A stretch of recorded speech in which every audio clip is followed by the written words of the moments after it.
Hello, and what's going on, everyone? Welcome here to the Golden Octagon MMA channel. Of course, you know me. My name is Matt, but we have a special guest here today. A lot of you may know him from Instagram, maybe not seen his face, but this is the UFC card father himself.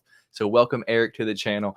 It's a pleasure to have you here, man. You have a fantastic Instagram page and just a truly a pleasure to look at. You just going through like, wow, I did not even know that card existed, man. So I just want to give Hey, you I a appreciate second.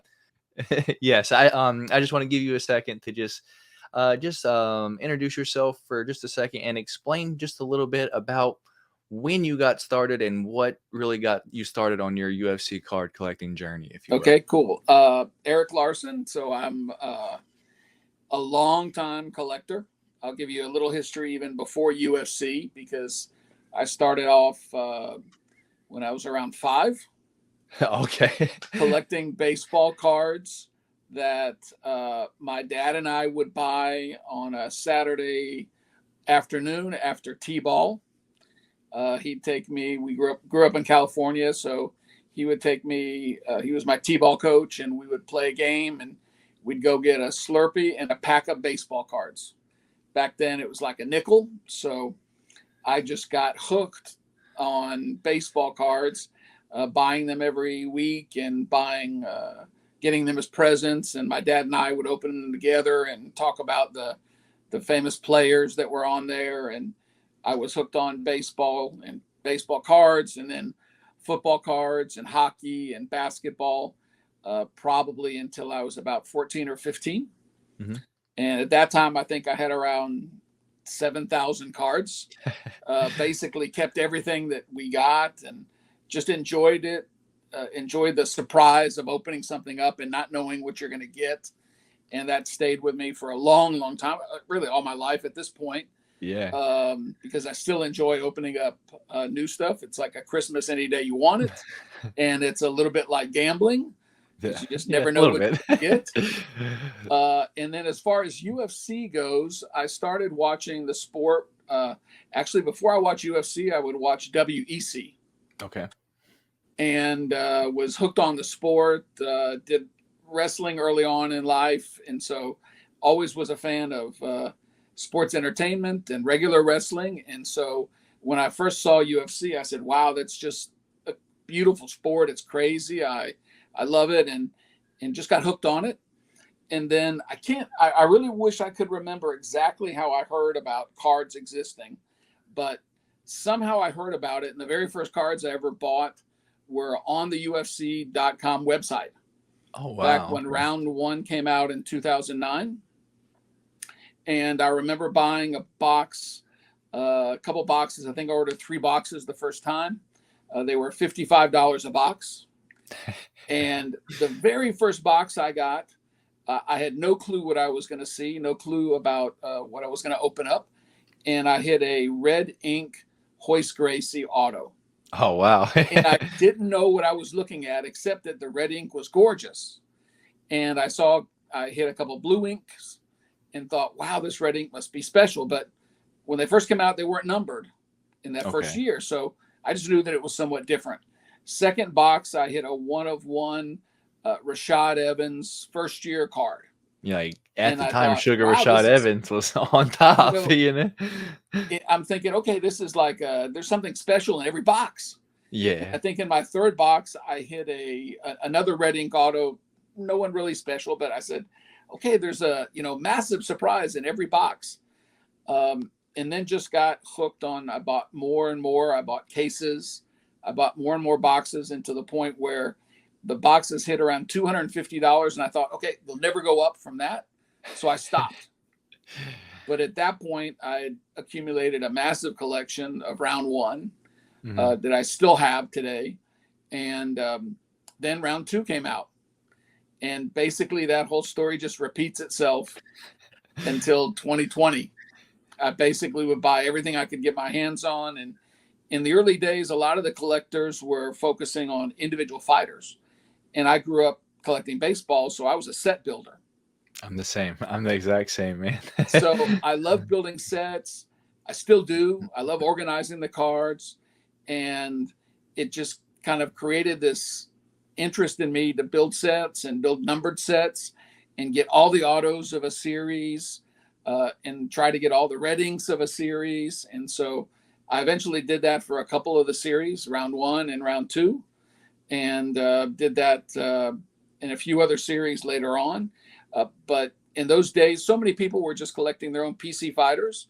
They would find what they wanted out of their PC and dump everything else. And I was one of the few guys out there saying, okay, I'll buy it all. Yeah. And over the years, I created a massive collection of UFC cards. And that's why I have so many kind of unique cards from virtually every series that came out, probably up until the time Panini hit. I have a few nice Panini cards, but not much. I'm a Topps guy. All right, fair enough. I guess that's a good explanation about just kind of like just really quick as to like where we're at now. I can see a lot of people kind of start out like the same way. It's like once they notice UFC cards exist and like they're fans, like all of a sudden they're like hooked from that point on. So yeah, I unfortunately I got the very end of it was like 2019 Chrome. Oh, wow. I believe the prices were already starting to go up just a little bit. It was right before COVID hit, but I was lucky enough to get, as sad as it is, 2020 flagship. I probably got 15-20 boxes of a 2020 flagship. As awful quality as the cards are, it's just like I was able to get a ton, so I guess that's where it was a good entry point. Right. But I guess what really threw me off, and I would love to get your opinion on this. What's your thoughts on just the absolute price jump from when Topps ended to just the release point of Prism off the jump? Like right. I have to get your thought on that. That disappointed me a lot because I kind of expected Panini to, let's say, respect the sport and the pricing. I know their other pricing is crazy on other sports, but the demand for UFC is not the same. And they certainly didn't respect the pricing that Topps had basically left.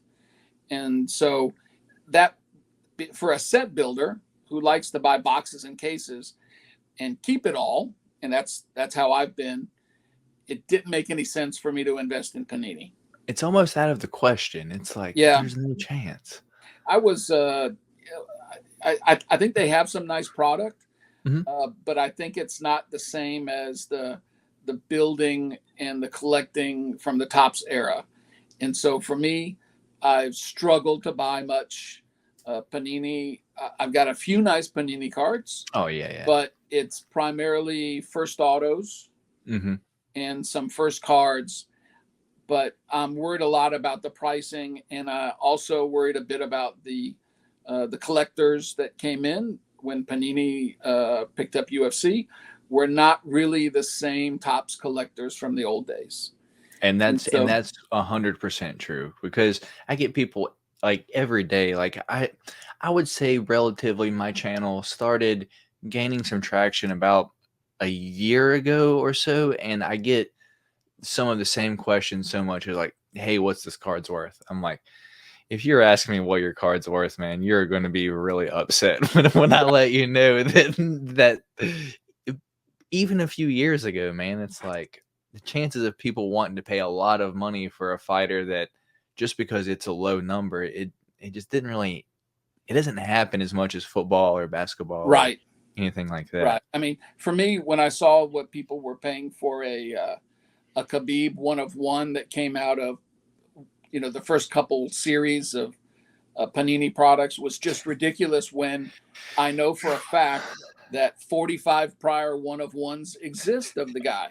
And I've got 4 or 5 of them myself. And so I couldn't understand how someone was going to pay that. And I'm really worried about the people that put in big, big money, particularly if Panini doesn't keep the contract in a couple years. And if it goes back to Topps, that's a worry for people. I'm sure there'll be just a few fighters and like certain cards that'll stand out just because of course. I still don't think the rookie Kamzat has been pulled yet, or not that I've seen. Like the Mm-hmm. black 1 of 1. Right. Could you imagine? Like that's probably like the one card that it's like For sure. that would be the one that would really make it all worth it for the most part. But I'm the guy that like I open stuff a lot, but I'm terrible at selling stuff because I just tend to think it's like, well, anything that I think is cool, I'm going to want to keep, but anything Right. that I don't really think is cool, does anyone else think is cool? Because I'm like watching the prelims first fight to the last one. So I'm locked in. I know, but at the same time, it's like, well, if I don't want this, I doubt anyone else does. So it just leads me to just having a big collection, but also having a whole ton of cards that I also don't really want. That it's at the same time, it's like, what do I really do with these? But yeah, let me get in here. I do have a few questions. I actually did put a post up on my channel earlier, and I asked you guys if you could ask a long-term UFC card collector with over 10 years experience any 2 questions, what would it be? So the first question I have on here, Eric, is do you keep all the cards you pull, and what cards do you consider to be worth grading? Probably well over 99% of the cards I pulled, I've kept. Okay. I don't get rid of much. And I rarely get rid of a card that I don't have a duplicate of. It's really difficult for me to let it go. So it's just extremely rare. I've done a couple recently. But you know, for me, I want to keep it all. And that's the problem because of space and really whether, you know, a lot of those cards will all retain their value down the road, passing them on to my kids or selling them down the road. For sure, there's a couple series that will do very well if I ever want to sell them. Round 1 will do extremely well. I recall buying round 1 sets for $30 in the early days, and right now a Joe Rogan base sells for $115 easily. Exactly. And maybe I've got 40 sets of round 1, and I think another 30 extra Joe Rogans. So just to be safe. But so for me, it's hard to let anything go. So I don't sell too much. Grading is a unique issue for me because I'm not based in the States. Oh, really? Okay. I live in Mexico. Interesting. So to get something graded is, for me, it's a bit of a risk. So the only time I've done grading is when I dropped cards off at Beckett and had them ship it back to where my family lived in Florida. Okay. So I probably have 500 cards graded, but I still remember, even though it was, say, 5 or 6 years ago, how much I had to pay for insurance on a 300 card shipment was a fortune because I was just worried that I would lose cards. So I've got a plan, and I've been in discussions with PSA. They're going to probably open up drop-off delivery by the end of the year. Okay. So my plan is probably late this year, early next year, to drop off, could be 300 or 400 or 500 cards, as long as I can drop them off and go pick them up. And that's what you would have to do for the most part. Am I like lagging at all? Because I keep getting this little like a Wi-Fi signal here. I'm all right, completely clear with that. All right, perfect. Okay, so yeah, I mean, I'm nowhere near in the same situation that you are, but I guess part of me, it's like I'm terrified to send stuff off because you never know with like mail nowadays. Like you just like my post office drop off box up here has been broken into so many times, and there's like tape around it, and it's all bent up. It's like I won't drop anything in there. I have to take it inside my post office. So it's almost like if you have a 1 of 1 or something like that, it's like I'm terrified to like. Do I get it graded? Do I just keep it? So, well, 1-of-1s, and I've got a massive 1-of-1 collection. Oh, you definitely do, sir. And maybe half of them are near worthless because guys didn't turn out to be phenomenal fighters, or female fighters that didn't turn out to be as good as we expected. But 1-of-1s, it's always a debate. You know, do you get it graded? Because if you don't come out with a perfect grade, does it add any value? Probably doesn't. So for me, the vast majority of the reason to grade a 1 of 1 is to protect it. Fair That's enough. it. Fair enough. All That's it. right. Because a 1 of 1 is going to be a 1 of 1, whether it's graded a 6 or graded a 10. I don't really see people looking to pay, phenomenal amounts for a 10. They're paying for it being a 1 of 1. Yeah, for sure. All right, fair Yeah. enough. So, moving on. Next question, I guess, from this is going to be from someone else. What is your favorite card in your collection, and do you have a Grail card that is not in your collection?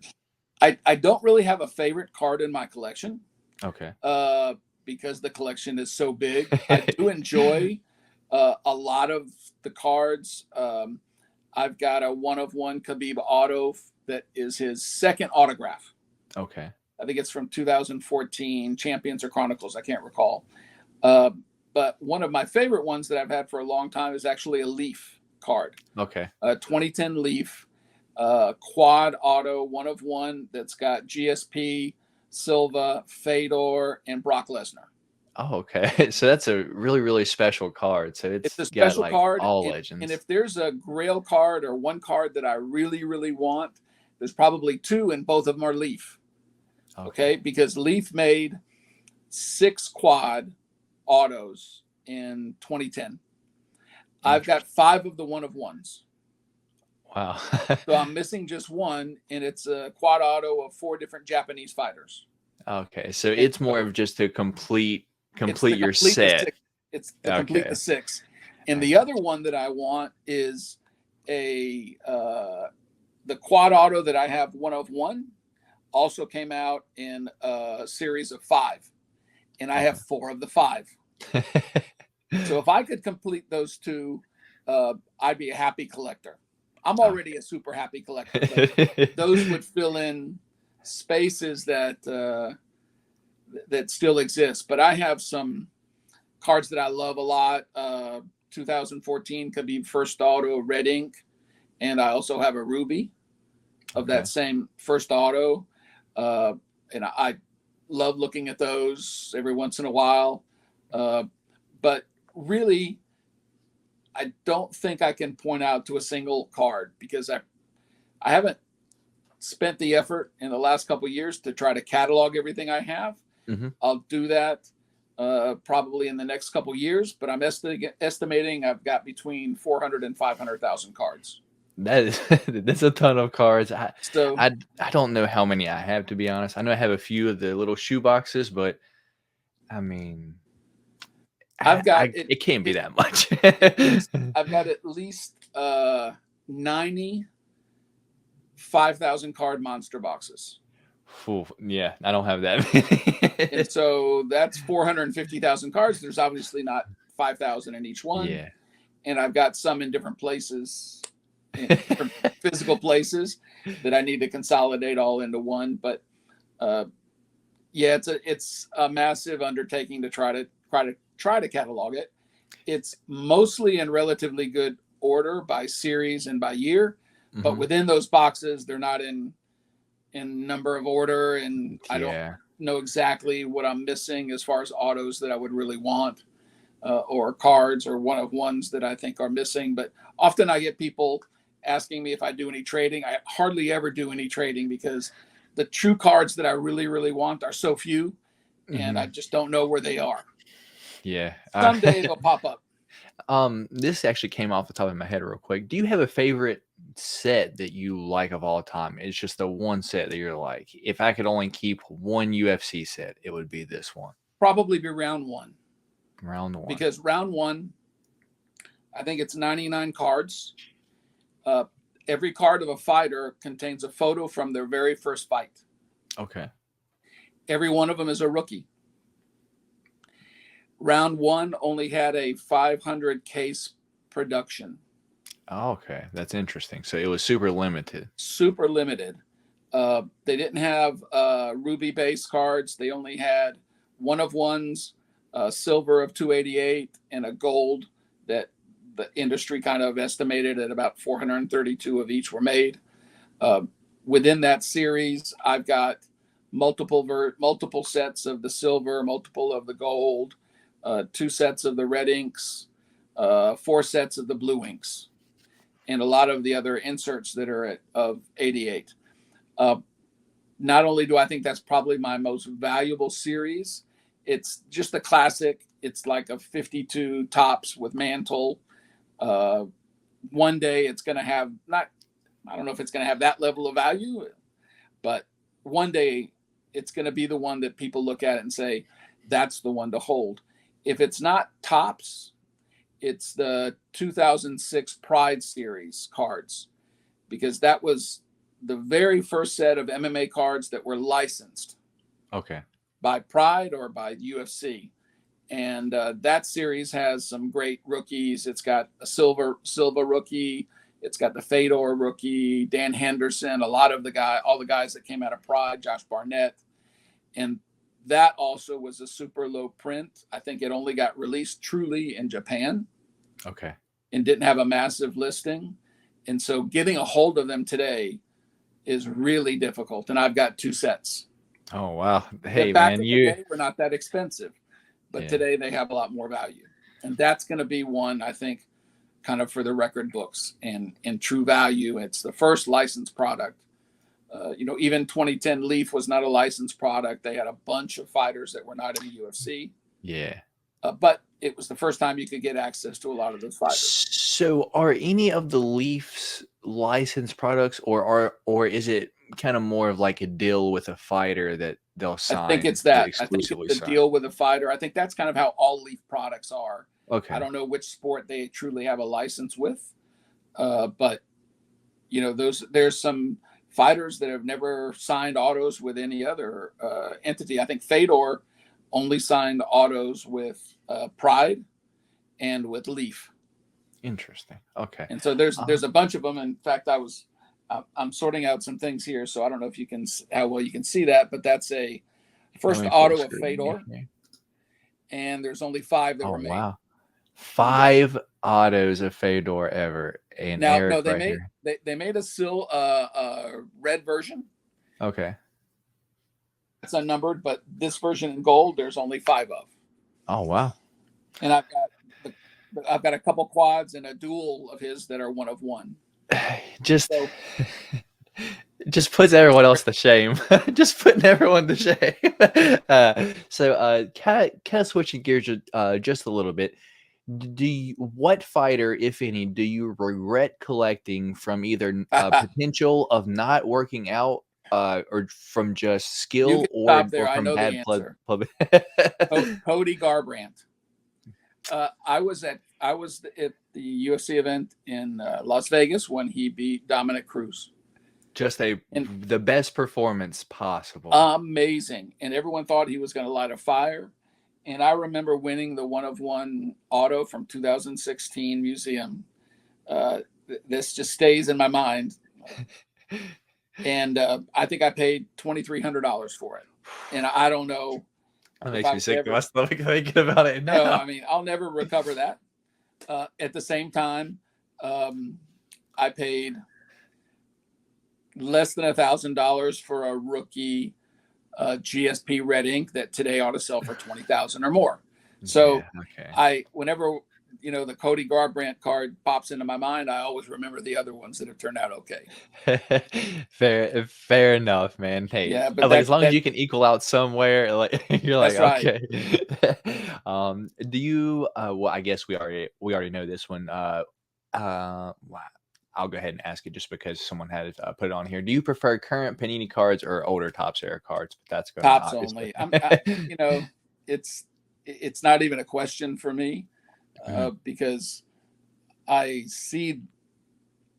worry a lot about the value of Panini cards, particularly if they lose the contract, because I think there's too many flippers in the business of Panini cards, period, and they've leaked into the UFC, and obviously people would get UFC cards and buy them, hold them, and want to sell them. That happens, but it's never been the level of flippers in the Topps world than it is in Panini.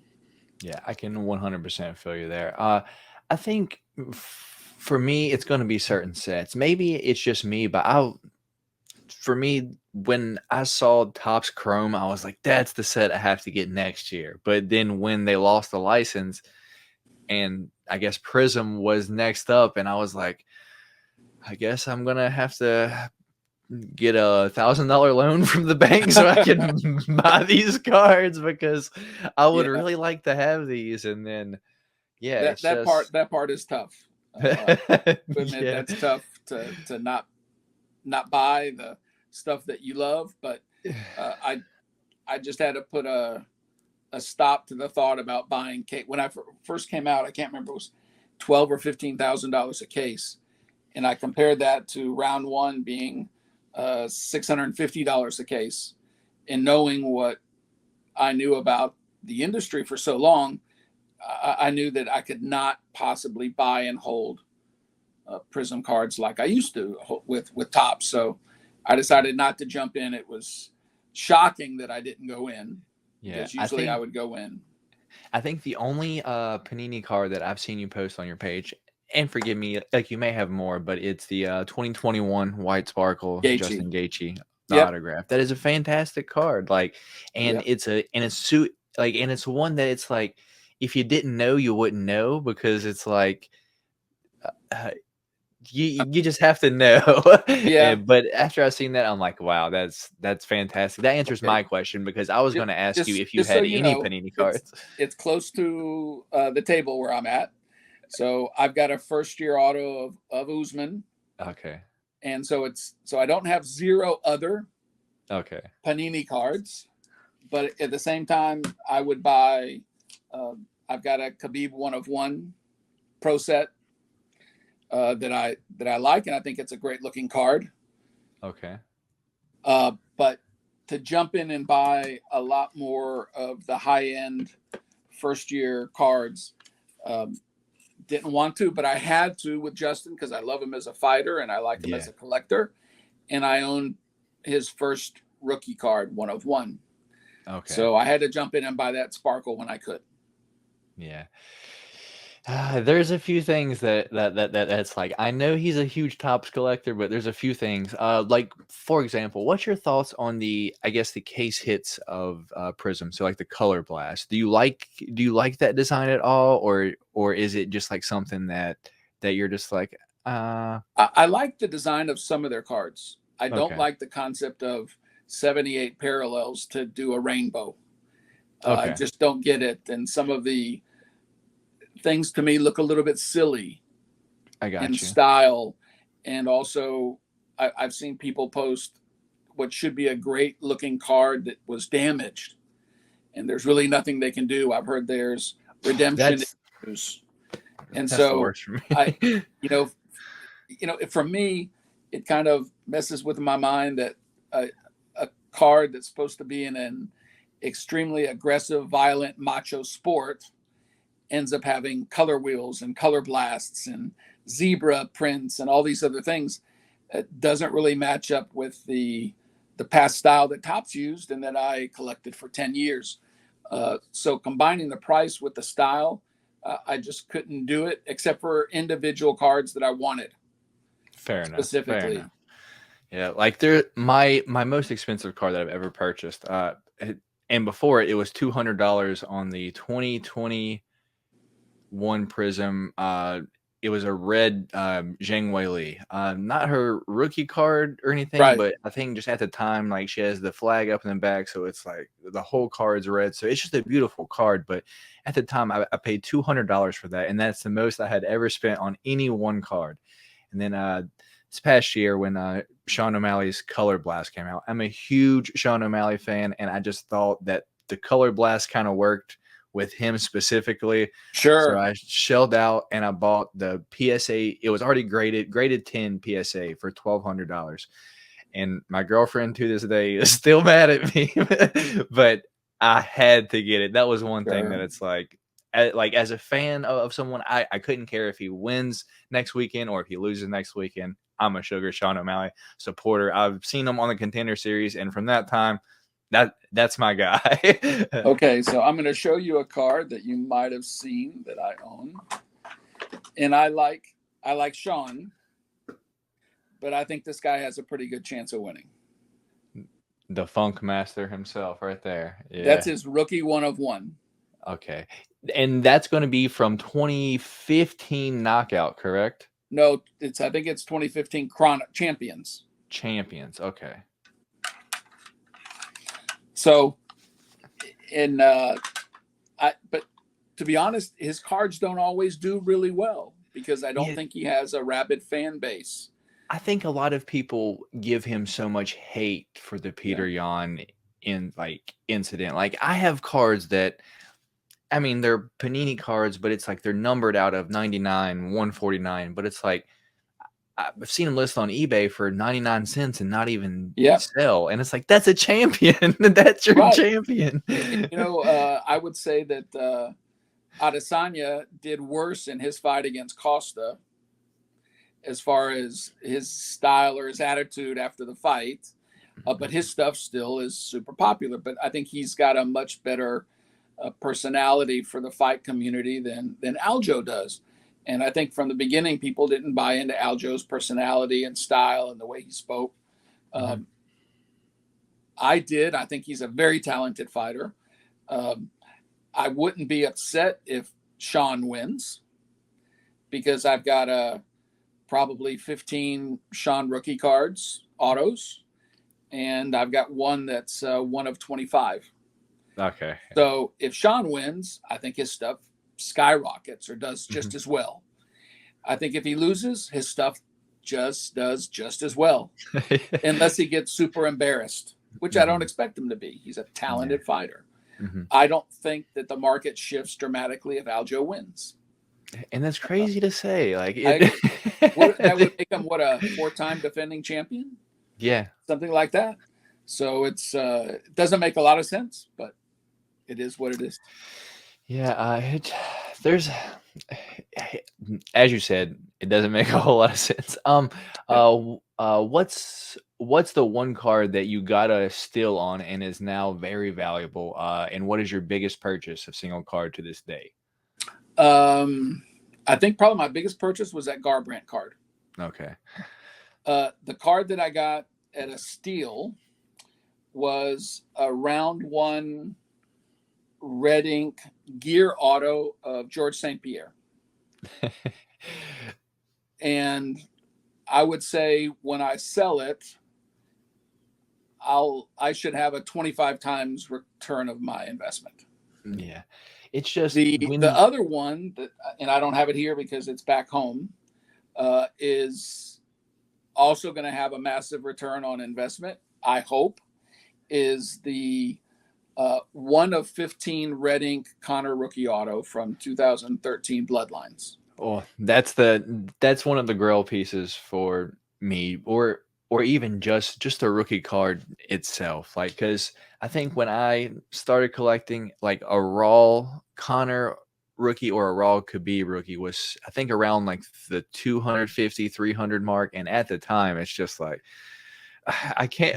Yeah, I can't. And I think a lot of people forget, like, as far as like why people collect certain fighters. Like at root, at least for me, I grew up watching WWF back in the day. Like I'm a 90s baby. Like I grew up watching Stone Cold, Triple H, The Rock, The Undertaker, Mankind. And so it was always this, like, what are they going to say? What are they going to say? And it's like, as an adult, when I saw Brock transfer over, it's like that was the switch for me. Like I believe it was 2010, maybe. From that point on, I didn't watch wrestling anymore at all. It was strictly UFC from that point on. So I think, but at the end of the day, like, a lot of us still want some form of, I don't want to say drama, but you have to entertainment. You do have to keep it entertaining, because at the end of the day, it's just like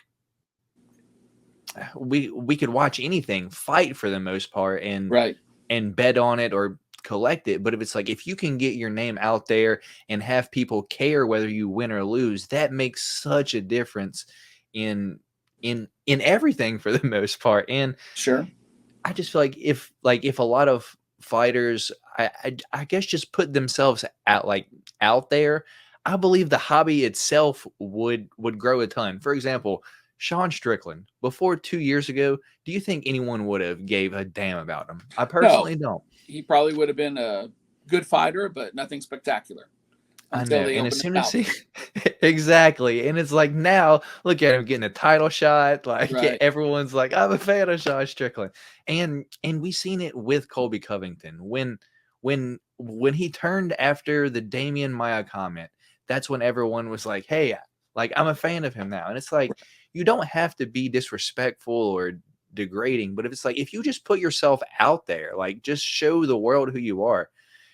I believe a lot of these like UFC fighters could really have a fan base. They could get paid outside of literally going there and risking their life every single day. But it's like, I guess when you have your life devoted to just mixed martial arts, you just always want to be quiet, just be in your Right. space, do what you're told. It's tough. It's Yeah, tough. it's not that easy, I would say, for most of the fighters to transition from the art of mixed martial arts into the art of not necessarily even trash talking, but just being a presence Sales, outside selling into themselves. sales. Yeah. Exactly. And I think most of the ones that are successful are trash talkers. And, you know, just like the day that Connor looked at Jeremy Stevens and says, who the fuck is that guy? People just loved him, you know, He and knew who Jeremy was of too, course but he he just did. knew what to say at the right point. Exactly. And he's a super salesman at what he does. And Mhm. he's very smart about his presence and social media. And a lot of other fighters are getting even better at it because this is really a young sport. Mhm. You know, this is not like basketball, which was invented in the 1800s. I mean, yeah, people have been fighting in mixed martial arts for centuries, but as a sport, you know, basically this is, It's as you know, old as me, 30 years old, 30 years old. 1992. What Yeah. it is with the UFC. And so it's going to take time. It's going to take time to mature. And, you know, you'll see more and more guys like Sean Strickland come out. You know, it's a bit like, was it Bryce Mitchell? Thug It's a nasty. bit like that, Thug Nasty. And, you know, there's other guys that'll, you know, come up the ranks, but you got to back it up in the octagon. You can't just be a trash You talker. You know, I think in the you can't WWE, be a trash talker and an entertainer. you can't be a Patty the Batty, am I right? No, but I see the painting on the right behind you. Yeah. We'll see if Patty can come back and get on the winning streak and get in front of the crowd again. Yeah, but it's always fun, like win or lose. I think like the sport itself, if you can just, I mean, like for me personally, just since I've started doing this, I have a constant. I would I, I would say it's about 20 to 30 people that are always like in here, and it's like from just what I'm just able I like to start out of this. It's like we can disagree so much like on fights, but at the end of the day, it's all fun because it's Sure. truly a fist fight and none of us know what's going to happen. Exactly. Like we have no influence over it. Exactly. We're just there to enjoy it. And Yeah, enjoy the card collecting part of it too. exactly. I do have a question here from Austin. Wants to know how did it feel to buy all of your Connor autos for $60 each? I'm not Man, sure if it was that cheap, but most of them were that cheap. oh Most of them were goodness. between 600. I don't believe I spent more than 200 on one, except for the red ink. Oh yeah. The red ink, you know, the price included a comma.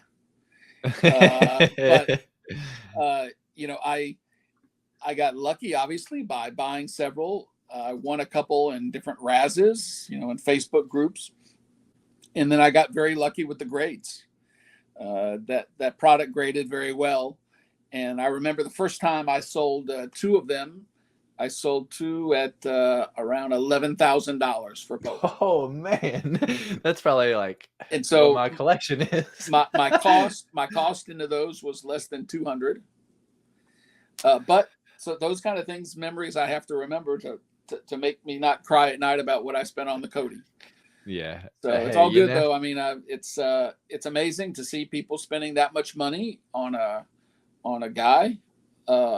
It's rookie first card, but the autos come out great. And really, if this guy ends up being essentially the Mickey Mantle of the sport, 25 or 30 years from now, you know, Mickey Mantle's first cards that are 9.5 were selling for millions. Now he did, and that had a base print run of who knows thousands. Now, obviously, 50 or 70 years later, to find one that's a 9 or an 8.5, it's just almost ridiculous. It's almost impossible.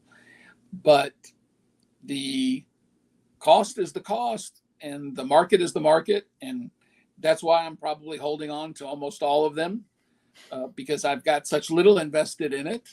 Want to pass one or two down to my sons, so that's kind of part of the reason to keep it. But somebody walks up and knocks on the door and says, I've got $200,000 in unmarked 20s. They're going to walk away with a Connor red ink rookie auto that's a PSA 10 pop 2. It's all theirs. That's Yeah. all it's going to take.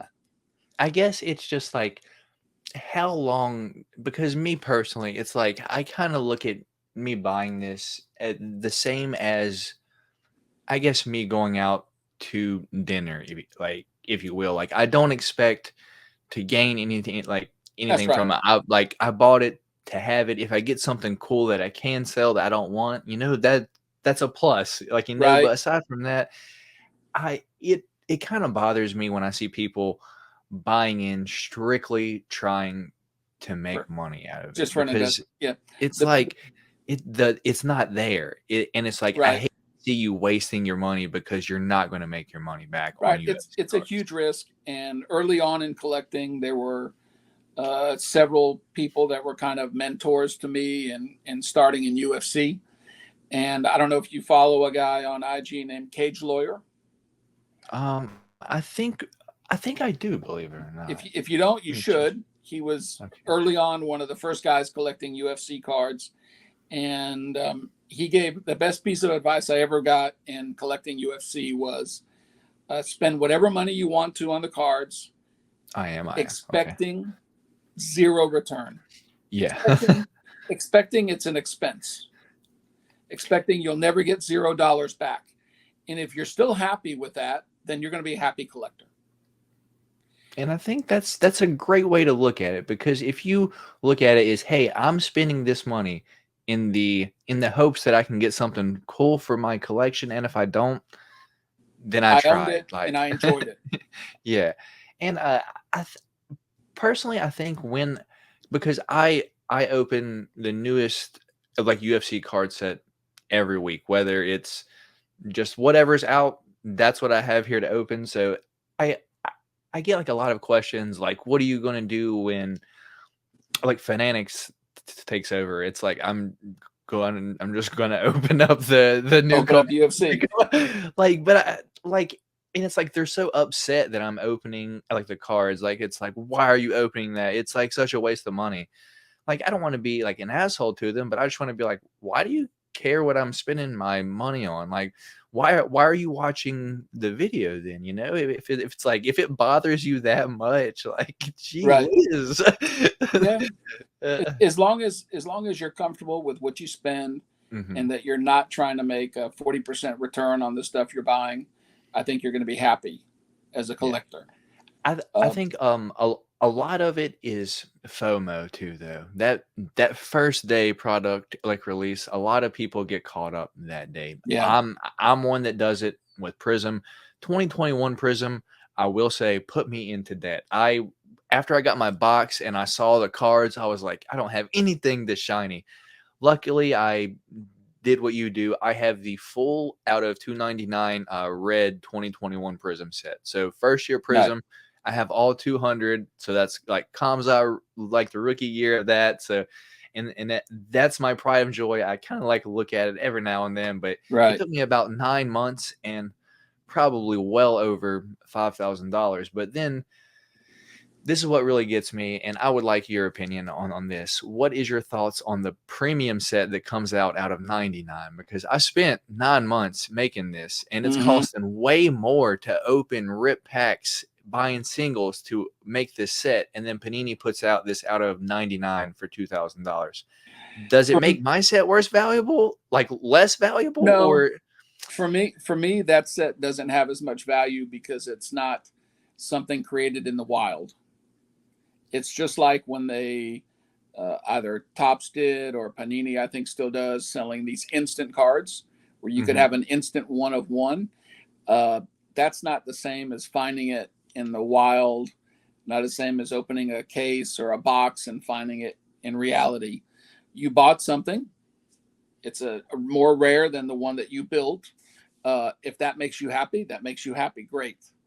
But I enjoyed putting together sets, and Yeah. I put together a lot of numbered sets, and I'm doing it to enjoy them, because the set builders and the set collectors out there, probably less than 5% of the collecting group. And that's You know, sad. That it really is, is but sad. it for me, it just is what it is. I didn't build sets of 2010 KO thinking I would go out and sell it for $5,000, even though there should be that level of value. And it's the first KO that came out in 2010. It's Charles Oliveira's first card. It's Jose Aldo's first card. There's tons of other rookies in there, and it should have that kind of value. It doesn't today. Okay, it doesn't. But I enjoyed, there was so much fun in putting it together, and it's so interesting, and it was fun opening the boxes to get there and fun building it. That was worth it in my mind. If down the road someone offers me $1,000 for a set and I sell it, great. If it doesn't happen, it doesn't happen. But for me, buying, and I remember as a younger person buying full sets of baseball cards at a store, Mhm. Tops during the trash era. I think they My, still do that, believe it or and not. I think they do, and you know, I think that's great for certain collectors, and typically great for kids who Mhm. want the full set, but who are not going to be able to afford to go out and buy boxes and build a set of 792 cards, uh, when they can get something affordable and something that they'll enjoy looking at all the photos of all the cards. Yeah. I probably have, I don't know, 6 or 8 sets of 1988 score baseball cards that are almost worthless. Yeah. But still, I can see them every once in a while and said, wow, that was an interesting time and brings back memories, and open a box and see the players and still have an enjoyment factor far greater than the $15 that I spent on it. Fair enough, fair enough. And then, actually, the last question I have from the channel is I'm not exactly sure if you have like a significant other, but how many times or excuses did you make up slash volunteer to run errands so you could go out and spend money on cards, but keep it a secret? Luckily, never had to, because when round one came out in 2009, and I started getting a bunch of cards in, my wife and I would just open them together and have fun. And she's a UFC fan. Fair enough. So luckily, I don't have somebody that I have to worry about now. At the same time, maybe she doesn't know how much I've bought over the years. But actually today, these days, when I do a sale on Facebook, she gets worried that I'm selling too much. She said, are there going to be enough cards for the kids when they grow up? I said, yeah, there's going to be enough cards. I've got 450,000. They're still going to be there. Well, don't sell all the best ones you've got. Okay, no, I won't sell all the best ones, because I want them to enjoy the sport, get to know the sport, and then see my collection and say, wow, you've got this and this and that. And so, you know, brag to their friends when they get older. My daddy's got this, you know. But yeah, Yeah, I never really had to keep it a secret. that's fantastic, and truly, I'm the same way. Like a lot of people here, are like how like does your girlfriend get mad at you? And I'm like, actually, man, she pretty much every set that comes out, she'll be like, hey, babe, I'm gonna pre-order you like a hobby box, and she's the best. She is an absolute sweetheart. For our anniversary, like this year, we actually went like the UFC Nashville this past weekend, Okay. and I basically had, I don't want to say cage side seats, but we were right behind media row, 2 rows up, so Okay. I was eye level right with the cage. I had great seats all night, and she is an absolute sweetheart, and just the Great. thought We're of both lucky. yeah. We're both lucky. My wife and I have been to an event in Mexico, and we went to a fan fest in Boston. Okay. And she's met a lot of the fighters. We've been in Vegas to an event together. So luckily, I've got a great lady that loves the sport and Yeah. trusts me to invest appropriately. I'll Yeah. say.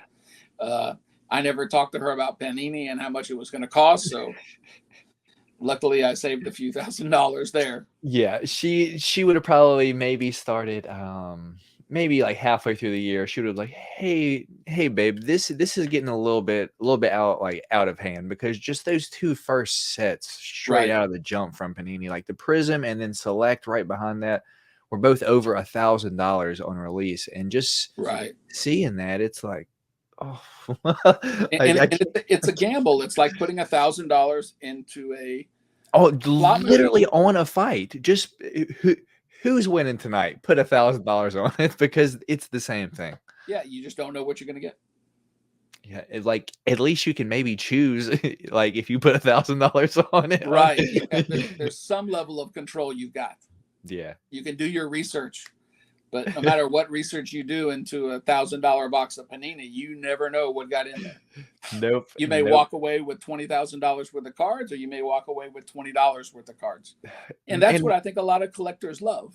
it's most likely the second option, because Panini Yep. tends to, they I don't want to say they do a lot of shady stuff, but it's just their quality control for me, as far as just some sets with just bends and tears, and then literally in every set with boxes not having autographs, or Right. some boxes having 4 or 5 autographs when it should have 1. It's like, how did that even happen? Hard to explain, considering the amount of money you're spending. Imagine you go out and you buy 3 cases of the first year product one day, and the next day you go out and buy a BMW. You kind of expect that if you're paying $30,000 for each one, that both are going to have the same level of quality control. And you're not going to expect 3 weeks later your BMW is not going to be able to run anymore, or you found tears in the leather and All of a sudden your glass is it's cracked missing down the something. middle. Yeah, exactly. It's like, And what happened? it could be the same level of investment. So it's always been scary when it's talking about cardboard. Yeah, I, I'm a guy that just has the cards, and I enjoy them. I have them. Look at them from time to time. I'm terrified to get them graded, because what if I find out, like, I don't want to say it devalued I like the card, but if it's like, I'm not going to crack the case. If I get something graded and then now it's an 8, like, I don't want it as an 8 really, but I also Yeah. don't want to crack the case. It's like, what do you even do? But Eric, that's all I have for you, man. I truly appreciate you coming on here. Your Instagram is an inspiration. For any of you that don't know Eric's Instagram, look up the UFC Card Father. I'll also have it in the description below. And I want to pass it to you, Eric. Anything else that you want to promote, or just let anyone else know what you have going on? Feel free, brother. The floor No, is man. yours. I appreciate the time. I enjoyed it a lot. I've enjoyed seeing the page get a few more subscribers, or a few more followers than it had a year ago. And I'll try to keep posting new and different cards every week, and happy when people make comments and put likes and stuff like that. It's great, and happy to get new followers, and I hope everyone that's watching this enjoys the hobby and has fun with it, and make a couple $1 million on the side too. That's awesome. But thanks a lot for your time, Matt. I really appreciate it. But I truly thank you. Thank you for being on here, man. And one more time for everyone, the UFC Card Father. If you have not checked out this guy's Instagram page, you'll be drooling, because you'll see one of ones from sets that you're like, I didn't even like. When you see booklet cards, that's one of the coolest things to me ever to exist. A booklet card. Never even seen one. And one last full screen for Eric right here. Let's see this. Look at this. Okay, so this is a 1 of 1 booklet card, I think from 2014. Ronda Rousey, Misha Tate, Jessica I want to say Liz Carmouche, and what am I missing? Kat Zingano. and Alexis Davis. There we go. And it's a 1-of-1 with all pieces of their Look at that. outfits. No discrimination either. The guy collects everything. Female fighters. One more recent one that I don't think that our friends at Panini are doing, which is 6 Sigs. Look at that. Okay, so the big names here John are Jones there. Ooh, GSP and John Jones. Jesus. Mr. Thick, Brendan Schaub, Cowboy Cerrone, Clay Guida, Shane Carwin. Yeah. Shane Carwin was a monster back in the day too, man. He had hands like hams. The lunch boxes for fists. All right, take care, Matt. Yeah, man. I enjoyed it a lot.